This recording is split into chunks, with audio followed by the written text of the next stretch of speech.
Donc Yaya beneen mbir bi tamit mooy ce vendredi l'équipe dafa indiqué que la fédération française de football avait missionné ki nga xamante ne moom mooy Jean-Luc Vanucci mooy le sélectionneur des U19 nationaux afin de superviser les rencontres les plus intéressantes.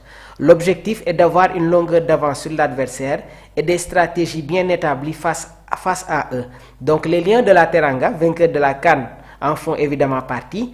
Guy Stéphane, l'adjoint du sélectionneur tricolore, a d'ailleurs notifié, nee na, on a toutes les informations sur le jeu du Sénégal, les vitesses de course, les zones couvertes. Ce sera affiné en juin avec un montage vidéo qui sera finalement montré au groupe le matin du match. Xam nga ñun on n'est pas des professionnels dans le traitement des statistiques. Mais Yaya, je peux t'assurer que am na ñoo xamante ne soo leen tegoon fii nii nga jox leen les joueurs français. Je parle pas de moi. bul ma dugal mun nañ la jox leur note offensive, leur note défensive, leur balance, seen réaction, seen agilité, seen capacité de dribble, seen vitesse de dribble, seen précision passe courte, seen vitesse passe courte, seen précision passe longue, seen vitesse passe longue, seen technicité tir, seen puissance tir, seen adresse devant leur but, seen précision coup franc, leur détente, leur précision de tête, leur mentalité. C'est des choses un peu élémentaires et je pense que tey jii nii le staff technique loolu xam nañ ko bu baax a baax donc ñoom i tamit sooy xool ils essaient d'impressionner le Sénégal Yaya et li ñuy wax nii on a été joueur ñun da nga daan def say test ñu jox la fiche ne la yow kat sa passe fii la toll sur 100 ak leneen mais nag football foofu la toll moo tax par moment yàgg naa di leen wax ne que football dafay gën di évoluer am na ñoo xamante ne ils sont capables de te définir nombre de passes yi nga xamante ne da nga koy effectuer pour yegg si benn périmètre bi ainsi de suite yooyu après dinañ si ñëwaat mais noo ñuy analyser bi la information bi li ma siy jiital analyse bi ma siy jiital mooy nañu sant yàlla bu aduna doxee ba dëkk yi mel ni France di jéem a espionner Sénégal ci wàllum football xam nga ni sant yàlla war nañu nous avons beaucoup progressé jàppoon nañ ni que loolu du mës a am ci histoire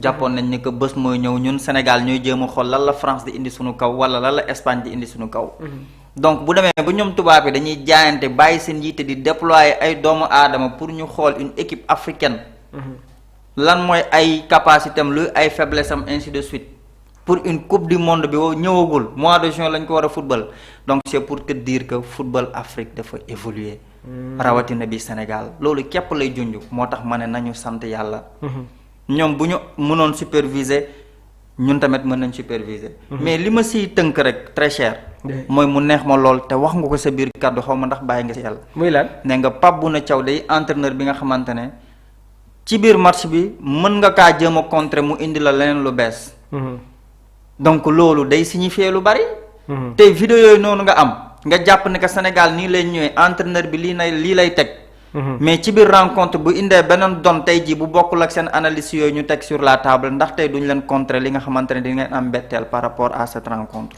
attention du complexe ñoom jàpp nañ jël nañ lu bari pour mën ci sukkandiku won ko seeni ay joueurs ñu mën a def la différence ci boobu la bés waaye ñun itam naka la ñuy préparer boobu la rencontre ñëwagul naam waaye projection la te ñoom ñu ngi ci tànk yi nga xamante ne ñuy jéem a damm suñu ay laaf décourager loo ñu wala ñu dund ay sanctions ñu am li nga xamante ne tey def nañu permettre ñu mën a def la différence. am na lu ma la si dolli. Par ailleurs la source indique également que la puissance et la maîtrise technique affichée tout au long de la compétition restent les basiques à prendre en compte durant leur confrontation. beneen mbir bi tamit selon les médias français rapportent que le mental, la qualité individuelle et le jeu sans ballon restent eux aussi des éléments à souligner côté africain. xam nga ci ascendant psychologique bi Yaya dafa am leen loo xamante ne xam nga am na benn internet bu ne Mamour yaa bëri xam-xam da nga xamul Mamour rek daa bëri xam-xam football de macha allah ndaanaan la. merci ndaanaan la moom ay ca très cher. waaw léegi ascendant football bi foofu nga nekkoon. foofu waaw.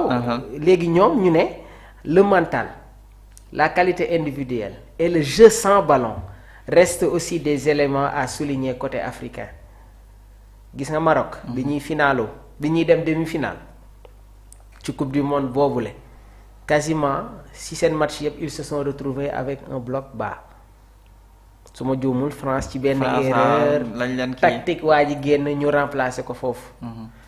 S'il n'avait pas un mental un force de caractère bu kii du demee noonu. te dinaa la wax benn mbir il y aura beaucoup de surprises ci coupe du monde bi. forcément. te man dafa am leen loo xamante ne gëm naa ko te dama koy waxaat fii chacun est libre nag d'interpréter mais man gëm naa ne que cette équipe là mën nañu def des exploits historiques. ci coupe du monde 2026. exploit historique bi muy. parce que xam nga Sénégal football bu muy football. Ça rime au football européen. loolu nag wax la. mais espace bi am na ku ma ne Sénégal booy football ak moom nga apaiser jeu bi créer espace seen footballeur yi nañ gën a mën a exprimer bu baax a baax. exploit bi lenn képp la mooy jël ko parce que demi-finale Maroc def na ko. équipe africain moo demagul finale. donc bu ñu finaaloo lenn rek moo fay des mooy jël coupe bi indi ko Ndakaaru ñu fete ko. très cher lu mën a nekk la. nañ samp boobu la gëm-gëm dem lu ñu yàlla may nag après ci compétition bi ñu jël waaye lépp loo gëmul ca njëlbeen sunu borom du la si fekk si mënta ne bu ñu àndee ak loolu gëm ko joueurs yi gëm ko réew mi gëm ko ñaankat yi gëm ko waajur yi gëm ko xale yi gëm ko wallaay dañuy def dara nañ jàppalante. ndax xam nga lu tax ñu war a jàppalante heure bi Sénégal moo soxla ñu dimbalante parce que adduna bi yëpp ñun lañ teg gët. ñenn ñi ñu yëg ci kaw moo leen gënal ñenn ñi ñu wàcc suuf moo leen gënal te loolu c'est tout à fait normal. parce que actuellement fépp foo dem ci Sénégal la ñuy waxtaanee. parce que li xew ci coupe d'Afrique bi moo waral loolu. donc coupe du monde bu ñuy dem mais ñëpp ñuy tegaat gët moo tax suñu match yi du doon ay match yu yomb. déedéet. dañ ñuy xaar bu baax a baax xaar boobu ñuy xaar nag ñu war a booloo ànd doon benn am benn esprit bu dëgër këj ba ku bëgg dugg suñu diggante rek ñu faxas la mooy tax bu ñu demee coupe du monde ñu mën a yëkkati pot bi indi ko fii nii nañ ko gëm suñu borom defal ñu sutura jeex na man loolu laa xam. man de lenn xam nga fii lépp mën na nekk ci àdduna. man moom non équipe africaine moom. mais man ala kuli al coupe du monde dinañ ko jël. mais man lenn moom lay ñaan. muy na njëkk a doon Sénégal rek. mais incha allah. yàlla mën na ko. Habib Sy Mamour kaay jël dames bu Tivaouane acca man na waaye de damay ragal soo dama joxe équipe bi après booy kii ma de. dégg nga mooy nous voulons cette coupe du monde Mamour nañ ko wax. le doyen El Hadj Mokhtar nee na non Mamour il faut oser le dire. Nous voulons cette coupe du monde doyen univers bëgg nañu sa réaction donc moom itamit mun na woote en direct ci biir émission bi vraiment ñu ngi leen di jaajëfal bu baax a baax alors Yaya je pense que coupe d'Afrique bi jeex na mais ba tey coupe d'Afrique bi jeexagul parce que nag yi ñuy dégg nii ñu ne dañ koy teg ci kaw Sénégal moom du gaaw a jeex mbir yaa ngi bëgg a doy waar nag du gaaw a jeex de xam nga tax du gaaw a jeex cette campagne mais c'est quoi le problème adduna mooy du yëfu mooy am na li nga xamante ne kenn du ko programmer boo jëlee coupe d'Afrique bu ñu footballagul nga programmer nga ne kii moo war a gagner coupe bi ak lu mën a am kii moo koy jël ki organiser ki mais tey loolu bu amul forcé coow foog mu juddu. sa waay jaa ngi nii de Jean-Jacques Ndala c'est tout à fait normal Jean-Jacques Ndala waaw mu ngi noonu ñu ngi koy ziar bu baax a baax. fële ci waaw bàyyi ko foofu Ndala daa xamul ñu muy jëflanteel rek bu ko neexoon mu siffle ñetti penalty benn du si dugg coupe bi ñoo ko moom amul leneen wallaay amul tiit ay penalty Jean-Jacques Ndala ay Brahim Diaz ma ne ko Diaz yow bal bi doo ko dugal. du ko dugal déet wallaahi gëw ma ko woon du ko dugal gisuma woon fenn fi Maroc jaar boo dugal. en tant que aussi journaliste amoon na benn copain bi nga xamante ne dafa xam football di ko dund moom moo ma ne Maroc mënul jaar fenn bu am bii lu dul penalty bu mu teg mu espérer di ko dugal sunu camp. mais Sport Live fii am na ku fi toogoon ne avant finale bi ne gis naa Maroc raté penalty de. kon mu ngi noonu. ay junj la. ay raté na penalty yow yaa ko wax ay junj la. yàlla dolli sutura rek.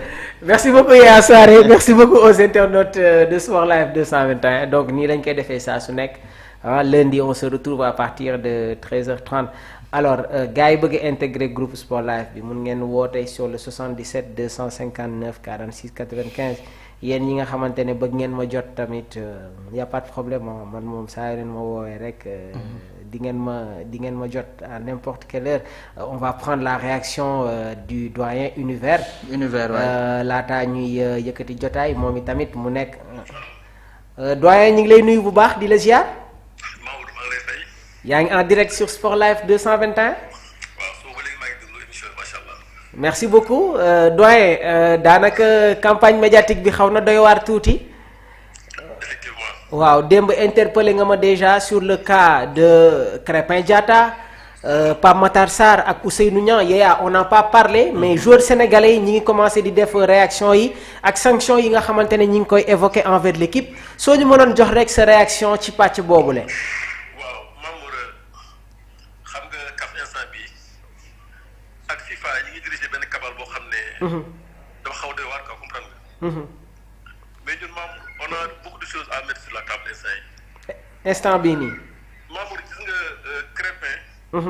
Ousseynou Niang. ak. Pape Matar Sarr. Mamour man sama xel dafa ñaaw quoi man kay damay baax est-ce que sax du kii. du empoisonnement bon je sais pas si le mot est trop fort je sais pas. man loolu lay ragal instant bi. parce que man j'aurais préféré suñu wàccee rek bis bi. mën nañu dem Institut Pasteur. au moins y a une contre-expertise. Mamour les Marocains. ñoom ñoo leen jàngal médecine dafa xaw a si est-ce que baa ngi xel. on les a formés ici nos professeurs ñoo formé Marocains ici en médecine. les relations datent pas d'aujourd'hui. du léegi. ay relations yu circulaires la ci côté yëpp nag côté diine côté lépp. dañ ko war a rafetal rek. comme ñoom nag ñu teg ci suuf mais ñun aussi il faut que ñu jël suñu matuwaay quoi comprendre nga. waaw dañuy ñaan nag dara bañ jël suñu diggante parce que dara xaju fa ñun suñu diggante ak ñoom. exactement. parce que ñu xoolee ñun suñu relation bilatérale yaakaar naa amul benn dëkk buñ ko kiyal. ku dul kii comment dirais-je. bu dépassé Marocain yi yaakaar naa amul ci sama jumul kay. oui. comprendre nga. mais c'est ba nga xam ne nag ñoom bàyyiwuñu dara ñu ngi téye. oui aussi ngir yàlla dañu jël lépp teg ko ci suuf. très bien dañu jël lépp comment dire on prend notre disposition. merci beaucoup merci beaucoup doyen. bëggoon naa ñëw ci Pape Thiaw. allez-y. oui. Mamour Pape Thiaw nañu gën a dooleel. nañ ko gën a dooleel. Mamour gis nga Pape Thiaw bi ma gis. dafa yóbbu suñu football niveau boo xam ne Mamour. yaakaar naa suñu teeyee tuuti rek ñu bàyyi ko mu liggéey rek Mamour. yàgg naa ko wax de. Mamour je te le jure coupe du monde Mamour man mën naa espérer on peut prendre la coupe du monde. yaakaar nga loolu doyen. Mamour tey sax laa gën a am sa conviction ne on peut prendre la coupe du monde Mamour. le Sénégal. waaw et que Mamour. nañ ko bàyyi mu liggéey ñu dooleel ko. nañ ko dooleel Mamour si yàlla defee nga yàlla war la benn vidéo boo xam ne ñëpp gis nañu muy jóg. ngir yàlla. nañu tey vidéo bi ànd ak moom ngir yàlla xam ne lii moo ñu mën a yóbbu ci kanam franchement. merci beaucoup doyen Univers. waaw. ok ba maa ngi nuyu yaay aussi vraiment soo ba léegi maa ngi déglu macha allah. merci beaucoup doyen Univers. merci beaucoup voilà donc ñii ñoo nekk ci groupe Sport Life bi on va essayer aussi de prendre la réaction de Papy su fekkee.